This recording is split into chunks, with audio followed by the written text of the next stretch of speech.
Hello everyone, कशा आहात सगळे? तर बघा, आजच्या व्हिडिओमध्ये आपण बघणार आहे. तर खूप विद्यार्थी मित्रांचे आपले कमेंट्स येत होते की सर, आमचा लॅब अटेंडंटसाठी किंवा ऑपरेशन थिएटरसाठी किंवा पर्टिक्युलर तुमच्या फार्म असिस्टंटसाठी की हाय स्कोर किती आहे म्हणून. तर बघा, आपल्या आपण आज तो विद्यार्थी मित्रांना सांगितलं होतं की तुमचे स्कोर सांगा म्हणून, आणि आपण व्हिडिओच्या कमेंट्सद्वारे जे कमेंट्स आलेले किंवा जे मेसेज आलेले त्याच्या आधारे प्रत्येक पोस्टसाठी कॅटेगरी वाईज किती आतापर्यंतचा हायेस्ट स्कोर आपल्यापर्यंत पोहोचलेला आहे ते बघणार आहे. तर बघू आपण. बघा, आपल्याकडे लॅब अटेंडंट साठी जो लॅबोरेटरी अटेंडंट होता, यामध्ये ओपन कॅटेगरी मधून आपल्याकडे 166 मार्क्स वाला आहे एक कॅन्डिडेट, ज्याला ओपन मधून 166 हायेस्ट आहे. आणि ईडब्ल्यूएस मधून एक कॅन्डिडेट आहे ज्याला 152 आहे 200 पैकी. त्यानंतर बघा, एससीबीसीचा एक 140 वाला आहे, एक 150 वाला, असे दोन कॅन्डिडेट आहेत. त्यानंतर ओबीसी मध्ये बघा, एक फिमेल होती जिचे 172 मार्क्स आहे. लक्षात घ्या, एक फिमेल आहे जिचे 172 मार्क्स आहे. आपल्याला व्हॉट्सअपवरती मेसेज केलेला होता तिने. त्यानंतर बघा, विजय किंवा एनटीए यांचे 160 मार्क्स वाले आहेत आपल्याकडे लॅब अटेंडंट साठी. त्यानंतर बघा, लॅब अटेंडंट साठी तुमचे एनटीबी, एनटीसी, एनटीबी ला 146 वाला आहे, एनटीसी ला 135 140 वाले आहे, एनटीडी ला 150, एससी वाला एक कॅन्डिडेट आहे 160 वाला, एसटी कॅन्डिडेट आहे बघा 144 मार्क्स, पीडब्ल्यूडी कॅन्डिडेट आहे बघा 144 आणि एक 148 वाला आहे. त्यानंतर बघा, स्पोर्ट्स मध्ये बघा, एक 138 मार्क्स वाला आहे आणि एक 120 मार्क्स वाला आहे आपल्याकडे लॅब अटेंडंट मध्ये बघा स्पोर्ट्स साठी. आणि लक्षात घ्या, एका आपल्या विद्यार्थ्याने एक आरटीआय फाईल केला होता बघा, तुम्हाला या व्हिडिओमध्ये दाखवून देईल मी. एका विद्यार्थ्याने आपल्या आरटीआय फाईल केला होता की पर्टिक्युलर स्पोर्ट्सचे किती कॅन्डिडेट आहे म्हणून. त्याला आरटीआयचा रिप्लाय आलेला आहे, बघू लास्ट मध्ये या व्हिडिओच्या. तो आरटीआयचा रिप्लाय मी तुम्हाला ऍड केलेला आहे. त्यानंतर बघा, सेकंड पोस्ट वरती तुमच्या ज्युनियर टेक्निशियन म्हणजेच काय, कोल्ड स्टोरेजचा तुमचा जो आहे, यामध्ये बघा कॅन्डिडेटला एक ओपन कॅन्डिडेटला तुमच्या 134 टू 160, एक 160 वाला कॅन्डिडेट आहे. ईडब्ल्यूएस मध्ये यामध्ये 148 138, एसीबीसी 138, विजय पर्टिक्युलर 135. त्यानंतर बघा, एनटीसी, एनटीडी मध्ये बघा 138 टू 145 आहे. एससी मध्ये तुमच्या 128 135 आहेत. त्यानंतर बघा, पर्टिक्युलर तुमच्या एक एसटी कॅन्डिडेटला 120 टू 126 आहेत. त्यानंतर नेक्स्ट बघा, नेक्स्ट कॅटेगरी तुमची पीडब्ल्यूडी मध्ये बघा, यामध्ये 115 किंवा 125 होऊ शकते. त्यानंतर बघा, लायब्ररी अटेंडंट. लायब्ररी अटेंडंट म्हणजेच काय, तुमचा जो हे असणार आहे पर्टिक्युलर, आपण काय म्हणू शकतो त्याला, एक प्रयोग, सपोज आपल्या ग्रंथपाल परिचर आहे की नाही. तर बघा, यामध्ये तुमच्या ओपनचा कट ऑफ जाऊ शकतो 158 टू 160. ईडब्ल्यूएस वाले यामध्ये 150 वर हायेस्ट आहे. एससीबीसी 150 आहे. ओबीसी तुमच्या 154 162 वाले आहेत. विजय ए तुमचे 148 वाला आहे आपल्याला मॅक्स. एनटीबी बघा तुमचा 144 आहे आणि एनटीसी 150 आहे. एनटीडी 152 आहे. एससीचा 144 वाला आहे. एसटीचा 132 आहे. तर बघा मित्रांनो, असे आहेत आपल्याकडे स्टुडंट्स. आणि पीडब्ल्यूडी हॉरिझॉन्टल यामध्ये तुमच्या एक जो हॉरिझॉन्टल समांतर आरक्षण आहे, यामध्ये तुमचे 128 पर्यंत कॅन्डिडेट आहेत. त्यानंतर बघा, सिनियर क्लर्क. सिनियर क्लर्कला बघा, आपल्याकडे जे कॅन्डिडेट आहेत, यामध्ये बघा ओपनचा सर्वात हायेस्ट जो कॅन्डिडेट आहे तो आहे तुमचा 172 वाला. यामध्ये बघा, तुमचे कॅन्डिडेट एक 160 वाले पण आहेत आपल्याकडे, 172 वाले पण आहेत. आणि ईडब्ल्यूएस मध्ये बघा, एक आपल्याकडे 152 वाला कॅन्डिडेट आहे, 150 वाला आहे आणि एक मॅक्स 160 वाला कॅन्डिडेट पण आहे आपल्याकडे. लक्षात घ्या, सिनियर क्लर्कला ज्यांना वाटते. त्यानंतर बघा, एसीबीसीचा एक कॅन्डिडेट आपल्याकडे सिनियर क्लर्क साठी 148 मार्क्स वाला. ओबीसी वाला जर बघितला आपण, तर एक पर्टिक्युलर तुमचा 158 166. आणि लक्षात घ्या विद्यार्थिनींनो, फिमेलचा जो कट ऑफ आहे हे -5 असू शकतो. लक्षात घ्या, फिमेलचा जो कट ऑफ राहील तुमच्या, हे या कट ऑफ नुसार 5 मार्क कमी धरून चला तुम्ही. लक्षात घ्या, -5 मार्क्स फॉर दी फिमेल, लक्षात असू द्या. त्यानंतर बघा, एनटीसी साठी बघा, तुमच्या 154 लास्ट कॅन्डिडेट आहे. 158 एनटीडी मधून आहे आपल्याकडे. एससीचा बघा 148 आहे. 136 तुमच्या एसटीचा कॅन्डिडेट आहे. आणि पीडब्ल्यूडी हॉरिझॉन्टल 135 आहे. त्यानंतर बघा, क्लर्क कम टायपिस्ट. क्लर्क कम टायपिस्ट मध्ये बघा, ओपनचा 172 कॅन्डिडेट आहे आपल्याकडे. 158 ईडब्ल्यूएसचा आहे.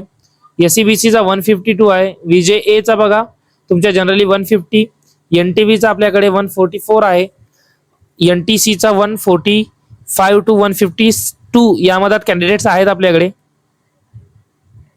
आणि विद्यार्थी मित्रांनो लक्षात असू द्या, एक आज आपल्या विद्यार्थ्यांनी मापसूमध्ये कॉल केला असता. त्यांच्या एका डीन सरांना कॉल केला होता. त्यांनी असं सांगितलेलं आहे की जे आपले डिप्लोमा होल्डर आहे त्यांच्याकडे diploma degree suppose BTech dairy technology वगैरे, तर यांचे काही आता रिझल्ट त्यांच्या बनवणं चालू आहे.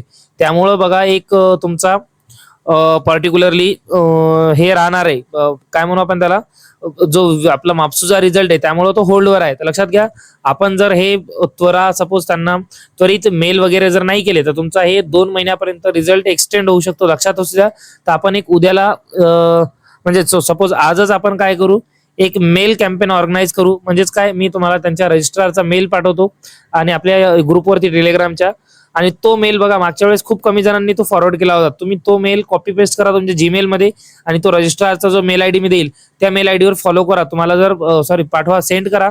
तुम्हाला जर रिझल्ट लवकर पाठवायचा पाहिजे असेल तर, नाही तर मग तुमचे 2 ते 2.5 महिने कुठंच नाही गेले, कारण की डेअरी टेक्नॉलॉजीचे राऊंड चालू होतील. 1-2 महिने लागतील त्यांना ऍडमिशन प्रोसेस कम्प्लीट करायला. तर तोपर्यंत मग तुमचं काही होणार नाही, कारण की आपल्या एका विद्यार्थी मित्रांनी बघा आज मापसूमध्ये कॉल केला असता. त्या सरांनी असं सांगितलेलं आहे की हे रिझल्ट चालू आहे आणि आपण जर सपोज आपला रिझल्ट मापसूचा या टेक्निकल नॉन टेक्निकल पोस्टचा जो आहे, नॉन टीचिंग पोस्टचा, हे जर अनाऊन्स केला म्हणे तर आपल्याला डीव्ही साठी पण विद्यार्थ्यांना बोलावणं लागते. म्हणून हे रिझल्ट त्यांनी होल्डवर ठेवलेले आहे. तर लक्षात घ्या, तुम्हाला जर हा रिझल्ट लवकर पाहिजे असेल तर आज आपण एक मेल कॅम्पेन ऑर्गनाईज करू. एक 11:30च्या तशात सर्वजणांनी तो मेल मी व्हॉट्सअप तुमच्या टेलिग्रामला पाठवेल, तो फॉर्मॅट पण पाठवेल. सेम मेल कॉपी पेस्ट करायचा तुम्ही आणि आपल्या मापसूच्या त्या रजिस्ट्रारच्या ऑफिसला फॉरवर्ड करायचा आहे. तर लक्षात घ्या, जर रिझल्ट पाहिजे असेल तर हे नक्की करा. तर बघा नेक्स्ट कॅटेगरी कोणती आहे तुमची, एनटीडी मध्ये बघा एक पीएपीचा कॅन्डिडेट आहे आपल्याकडे 160 मार्क्स वाला. एनटीडीचा पीएपी 166 मार्क्स वाला आहे. कोणत्या पोस्टसाठी, क्लर्क कम टायपिस्ट साठी. लक्षात असू द्या. त्यानंतर बघा सेकंड वन जनरली जर बघितलं आपण तर एक 144 कॅन्डिडेट आहे आपल्याकडे, 144 मार्क्स वाला एसटीचा 134 आहे आणि पीडब्ल्यूडी 130 वाला आहे. त्यानंतर बघा स्टोअर किपरचा बघा मित्रांनो माझ्याकडे 162 मॅक्स आहे. ईडब्ल्यूएस वाला 150 आहे. त्यानंतर लक्षात असू द्या, हे आहेत तुमचे एससीबीसीचा 146, ओबीसीचा 156, व्हीजेएचा 142, एनटीबीचा 138, एनटीसीचा 144, एनटीडीचा 148, एससीचा 138, एसटीचा 128, पीडब्ल्यूडी हॉरिझॉन्टल बघा 122. तर असे तुमचे हे स्कोर आहेत आपल्याकडे विद्यार्थ्यांचे. त्यानंतर बघा थिएटर असिस्टंट, लक्षात घ्या थिएटर असिस्टंटचा 156 मॅक्स स्कोर आहे आपल्याकडे, आहे की नाही, ओपन मधून, आणि ईडब्ल्यूएस मधून 144. त्यानंतर एससीबीसीचा पण आपल्याकडे 156 वाला एक कॅन्डिडेट आहे. लक्षात असू द्या, 156 वाला एक कॅन्डिडेट आहे, फिमेल कॅन्डिडेट आहे आपल्याकडे थिएटर असिस्टंटची. त्यानंतर बघा ओबीसीचा पर्टिक्युलर तुमचा 150 आहे, विजय एनटीएची 138 आहे, एनटीबीचा 134 आहे, एनटीसीचा 136, एनटीडी 142 वाला आहे, एससीचा 132, आणि हे तुमचं रिस्पेक्टिव्हली बघा बघून घ्या. त्यानंतर बघा ऑपरेशन थिएटर असिस्टंट 158 मॅक्स आहे. यामध्ये ओपनची जागा होती, 158 जागा आहेत, 158 यामध्ये मार्क्स आहेत आपल्याकडे, जो टॉप स्कोरर आहे त्याला. त्यानंतर बघा ड्रेसरसाठी 162 वाला कॅन्डिडेट आहे आपल्याकडे ओपन मधून. त्यासोबत आपल्याकडे बघा एससी एसटीचे पण एक एससीचा कॅन्डिडेट आहे आपल्याकडे 160 मार्क्स वाला. लक्षात असू द्या, एससीच्या कॅन्डिडेटला ड्रेसर मध्ये 160 मार्क्स आहेत आणि त्याला इकडे जो फार्म असिस्टंटचा पेपर होता त्यामध्ये पण त्याच कॅन्डिडेटला छान मार्क्स आहे. बघू आपण पुढं. तर लक्षात असू द्या, हे तुमचे मार्क्स आहे. त्यानंतर बघा फार्म असिस्टंट मध्ये बघा, या फार्म असिस्टंट मध्ये बघा तो जो ड्रेसर मध्ये ज्याला 160 मार्क्स आहेत त्याला बघा आता मागच्या यामध्ये बघा पोस्ट मध्ये सांगितलं मी तुम्हाला की त्यालाच 156 मार्क्स आहेत बघा. ओपन मधून त्याचं सिलेक्शन होईल इकडे, कारण की ही जागा ओपनची होती. आणि एक दुसरा कॅन्डिडेट आहे एससी वाला, त्याला 150 मार्क्स आहे बघा फार्म असिस्टंट मध्ये. त्यानंतर बघा नेक्स्ट जर बघितलं आपण तर अँब्युलन्स ड्रायव्हर मध्ये बघा एक कॅन्डिडेट आहे आपल्याला व्हॉट्सअप मध्ये मेसेज आला होता, त्याला 100 मार्क्स आहे आणि एका कॅन्डिडेटला 108 मार्क्स आहे. लक्षात असू द्या, हे तुमच्या नेक्स्ट कॅटेगरीमध्ये ईडब्ल्यूएस चा 98 पर्यंत कट ऑफ आहे, म्हणजे पर्टिक्युलरली स्टुडंट्सला मार्क आहे. त्यानंतर तुमच्या एससीबीसी ला 94 आहे आणि एक ओबीसी साठी 102 मार्क्स वाले कॅन्डिडेट आहेत आपल्याकडे.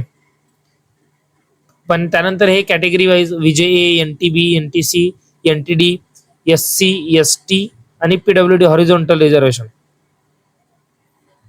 तर असे बघा विद्यार्थी मित्रांनो, हे आपल्या विद्यार्थ्यांकडून जे आलेले मार्क्स आहेत तर त्यांच्यावर आपण हा कट ऑफचा व्हिडिओ बनवलेला आहे.